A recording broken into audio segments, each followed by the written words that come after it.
Praise the lord. మీరు ఇంకా ఇంట్లోనే ఉండిపోవడానికి గల కారణం మీ జీవితంలో వెనకబడిపోవడం కాదు. దేవుడు ఒక ప్రత్యేకమైన ఉద్దేశంతో మిమ్మల్ని అక్కడ ఉంచుతున్నాడేమో కదా. మిగతా వారంతా ముందుకు వెళ్తున్నట్లు అనిపిస్తూ ఉండవచ్చు, కానీ మీరు ఎక్కడైతే ఆగిపోయాను అని బాధపడుతున్నారో సరిగ్గా అక్కడే దేవుడు మీలో ఒక గొప్ప కార్యాన్ని జరిగిస్తూ ఉండవచ్చు. ఒకవేళ మీరు సమయం రాకముందే అక్కడ నుండి వెళ్ళిపోతే ఆయన మీలో నిర్మించాలి అనుకుంటున్న ఒక ముఖ్యమైన విషయాన్ని మీరు కోల్పోవచ్చు. మనం బైబిల్ గ్రంథాన్ని పరిశీలిస్తే దేవుడు వ్యక్తులను వాడుకునే ముందు తరచుగా వారిని కొంతకాలం పాటు ఏకాంతంలో అంటే ఒంటరిగా ఉంచేశాడు. ఉదాహరణకు మోషే, అతడు అరణ్యంలో ఎన్నో సంవత్సరాలు గడిపాడు. అలాగే యోసేపు చాలా కాలం చెరసాలలో ఉన్నాడు. చివరకు మన ప్రభువైన యేసుక్రీస్తు వారు కూడా తన పరిచర్యను ప్రారంభించే ముందు ఒంటరిగా తండ్రితో సమయం గడిపారు. అంటే పైకి ఆలస్యంగా కనిపించేది నిజానికి రాబోయే కార్యానికి ఒక సిద్ధపాటు అన్నమాట. దేవుడు మీ జీవితంలో ఇంకా తదుపరి తలుపులు ఎందుకు తెరవలేదా అని మీరు ఆలోచిస్తూ ఉంటే దానికి వెనుక ఉన్న ఈ కారణాలు మీకు సమాధానం ఇస్తాయి. కాబట్టి వీడియో చివరి వరకు చూడండి. మొట్టమొదటి కారణం, దేవుడు మీకు ఒక గొప్ప బాధ్యతను ఇచ్చే ముందు మీ వ్యక్తిత్వాన్ని ఆయన తీర్చిదిద్దుతున్నాడు. అందరూ జీవితంలో స్థిరపడుతూ ఉంటే మనం మాత్రం అక్కడే ఆగిపోయామే అన్న బాధ చాలా కష్టంగా ఉంటుంది. కానీ ఇంట్లోనే ఉండడం అనేది ఆలస్యం కాకపోవచ్చు, అది దేవుని సిద్ధపాటు కావచ్చేమో కదా. బైబిల్ అంతటా గమనిస్తే దేవుడు ఎవరినైనా ఒక ఉన్నత స్థానానికి తీసుకెళ్లే ముందు వారి వ్యక్తిత్వాన్ని పూర్తిగా మలిచారు. ఉదాహరణకు యోసేపు ఒక దేశాన్ని పరిపాలించే ముందు ఎన్నో సంవత్సరాలు జైలులో గడిపారు.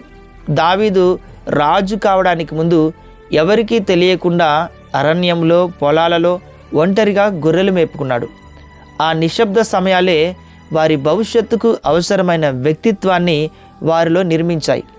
బైబిల్ గ్రంథం మనకు ఈ విధంగా చెప్తుంది. రోమీలకు రాసిన పత్రిక 5వ అధ్యాయం 3-4 వచనాలు. శ్రమ ఓర్పును, ఓర్పు అనుభవాన్ని, అనుభవం నిరీక్షణను పుట్టిస్తుందని. దేవుడు మిమ్మల్ని ఉన్న చోట ఉంచుతున్నాడు అంటే తదుపరి తలుపులు తెరవడానికి ముందు ఆయన మీలో ఓర్పును, వినయాన్ని, విశ్వాసాన్ని బలపరుస్తున్నాడని అర్థం. ఎవరు గుర్తించని ఈ సమయాన్ని చూసి దేవుడు మిమ్మల్ని మర్చిపోయాడేమో అని పొరబడకండి.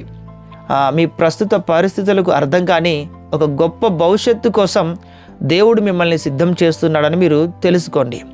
సో తదుపరి విషయానికి వెళ్ళే ముందు కనుక మీరు మన ఛానల్ను సబ్స్క్రైబ్ చేయండి. అలాగే ఈ వీడియోని ఒంటరిగా తమ జీవితాల్లో సమయాన్ని గడుపుతున్న వారికి షేర్ చేయండి. ఇప్పుడు రెండవ కారణం చూద్దాం.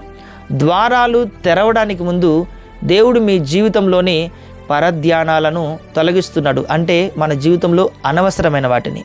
దేవుడు మిమ్మల్ని ఏమీ చేయకుండా ఇంట్లోనే ఉంచడానికి అతిపెద్ద కారణం మీ చుట్టూ ఉన్న అనవసరమైన కోలాహలాన్ని దూరం చేయడమే కావచ్చు.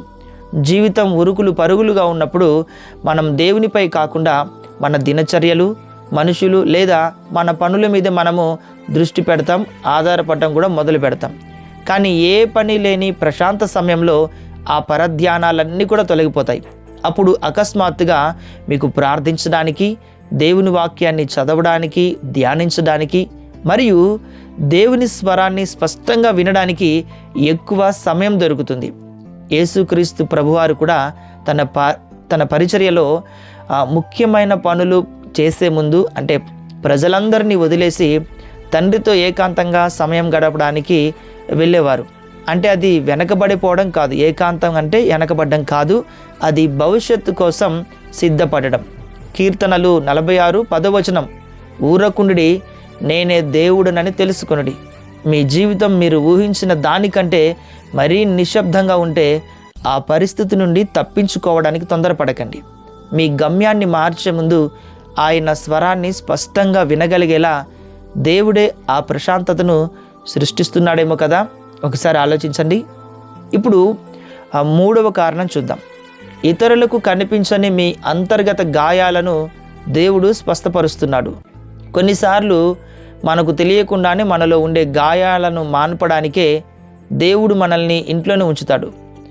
గతంలో ఇతరులు తిరస్కరించడం, నమ్మక ద్రోహం చేయడం వల్ల కలిగిన భయం లేదా నిరాశ, ఇతరులు మిమ్మల్ని మోసం చేసిన పరిస్థితులు, మీ ఆలోచనలు ఈ నిర్ణయాలను ప్రభావితం చేస్తాయి. ఈ హృదయానికి అయినటువంటి గాయాలు అలాగే ఉంటే దేవుడు ఇవ్వబోయే క్రొత్త అవకాశాలను కూడా మీరు సరిగ్గా ఉపయోగించుకోలేరు. అందుకే దేవుడు మిమ్మల్ని వాడుకునే ముందు తరచుగా మిమ్మల్ని స్వస్థపరుస్తాడు. కీర్తనలు 147:3 ఇలా చెబుతోంది, గుండె చెదిరిన వారిని ఆయన బాగు చేయును, వారి గాయములను ఆయన కట్టును. ఈ స్వస్థత రాత్రికి రాత్రే జరగదు. గమనించండి, ప్రపంచం యొక్క ఒత్తిళ్ళు, పరధ్యానాలు లేని దేవుని సన్నిధిలో నిశ్శబ్ద క్షణాల్లోనే అది జరుగుతుంది. మీరున్న ప్రస్తుత సమయం చాలా నెమ్మదిగా గడుస్తున్నట్టు అనిపించవచ్చు, కానీ మీరు భవిష్యత్తులోకి ధైర్యంగా అడుగు పెట్టేలా దేవుడు మీ హృదయాన్ని బాగు చేస్తున్నాడు అని గమనించండి. ఇప్పుడు 4వ కారణం ఏంటో చూద్దాం. దేవుడు మనల్ని ఒంటరిగా ఇంట్లో వదిలిపెట్టడానికి 4వ కారణం, దేవునిపై మాత్రమే ఆధారపడేలా చేయడం. అంతా మనకు అనుకూలంగా జరుగుతున్నప్పుడు మన సొంత ప్రణాళికలపై మనం ఆధారపడడం ప్రారంభిస్తాం. కానీ మీరు ఏం చేయాలో తోచని నిరీక్షణ కాలంలో ఉన్నప్పుడు దేవునిపై మరింత లోతుగా ఆధారపడక తప్పదు. ఇది వాస్తవమే కదా, ఒకసారి ఆలోచన చేయండి. అందుకే మనం ఊహించిన దానికంటే ఎక్కువ కాలం దేవుడు మనల్ని కొన్నిసార్లు ఇంట్లోనే ఉంచుతారేమో. మీరు తదుపరి అడుగు వేయడానికి ముందు ఆయన నడిపింపు కోసం ఎదురు చూడడం ఆయన మీకు నేర్పుతున్నాడని గ్రహించండి. ఈ ఏకాంత సమయంలో మీరు నేర్చుకునే పాఠాలే మీ భవిష్యత్తుకు బలమైన పునాదిగా మారుతాయి. సామెతల గ్రంథం 3వ అధ్యాయం 5-6 ఇలా చెప్తున్నాయి. చాలా జాగ్రత్తగా గమనించండి. నీ స్వబుద్ధిని ఆధారం చేసుకొనక నీ పూర్ణ హృదయంతో యెహోవా యందు నమ్మకముంచుము. నీ ప్రవర్తన అంతటి యందు ఆయన అధికారమునకు ఒప్పుకొనుము. అప్పుడు ఆయన నీ త్రోవలను సరళము చేయును. ఈ మాటలు మరి బైబిల్ గ్రంథంలో ఎవరి కోసం రాయబడ్డాయి? మన కోసమే కదా. దేవుడు ఇంకా మీకోసం ఏ తలుపు తెరవలేదంటే ఆయన వద్దంటున్నాడని మీరు అనుకోకండి. అంటే ఆయన చిత్తంలో మీరు లేరని అనుకోకండి. ఆయనను నమ్మడం మీకు నేర్పిస్తూ ఉండవచ్చు. ఆయన మీద ఆధారపడటం మీకు నేర్పిస్తూ ఉండవచ్చు. అప్పుడే ఆ తలుపు తెరుచుకున్నప్పుడు మీరు ఎలాంటి భయము లేకుండా పూర్తి ధైర్యంతో అడుగు పెడతారు. ఇప్పుడు 5వ కారణాన్ని చూద్దాం. 5వ కారణం, సరైన సమయం రాకముందే మీరు తొందరపడకుండా దేవుడు మిమ్మల్ని కాపాడుతున్నాడు.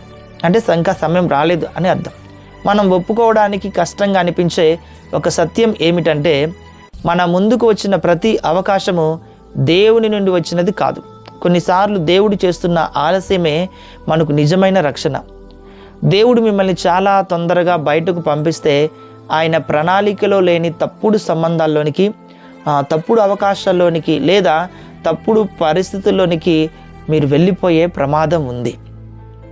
ఈరోజు మీకు మూసుకుపోయినట్లుగా కనిపించే ఆ తలుపే రేపు కలుగుబోయే ఒక పెద్ద ప్రమాదం నుండి మిమ్మల్ని కాపాడుతూ ఉండవచ్చు లేదా మిమ్మల్ని తప్పిస్తూ ఉండవచ్చు. ఎందుకంటే దేవుని యొక్క వాక్యం యెషయా గ్రంథం 55వ అధ్యాయం 8-9 ఇలా చెప్తుంది, నా తలంపులు మీ తలంపుల వంటివి కావు, మీ త్రోవలు నా త్రోవల వంటివి కావు. మీరు ఇంకా అక్కడే ఎందుకు ఆగిపోయారో మీకు అర్థం కాకపోవచ్చు, కానీ మీరు కనిపించని భవిష్యత్తును దేవుడు చూస్తున్నాడు. అంటే మనం చూడలేని దాన్ని ఆయన స్పష్టంగా చూస్తారు.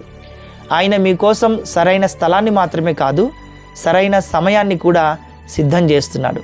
సరైన సమయం వచ్చాక ఆయన మిమ్మల్ని వెళ్ళమన్నప్పుడు మీరు ఇన్ని రోజులు వేచి ఉన్న ప్రతి క్షణానికి అర్థం ఉందని, ఆ సిద్ధపాటు ఉందని మీరు గ్రహిస్తారు.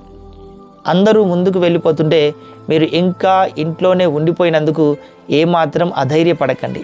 మీరు వెనకబడ్డారని అస్సలు భావించకండి. దేవుడు మిమ్మల్ని వదిలేయలేదు.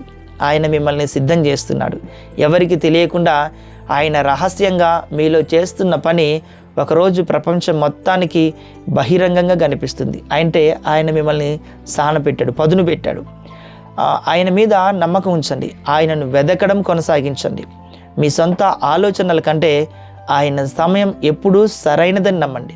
ఎందుకంటే రోమీలకు రాసిన పత్రిక 8వ అధ్యాయం 28 పౌలు గారు ఇలా అన్నారు, దేవుని ప్రేమించు వారికి ఆయన సంకల్పము చొప్పున పిలువబడిన వారికి సమస్తము మేలు కలుగుటకై సమకూడి జరుగుచున్నవని ఎరుగుదుము.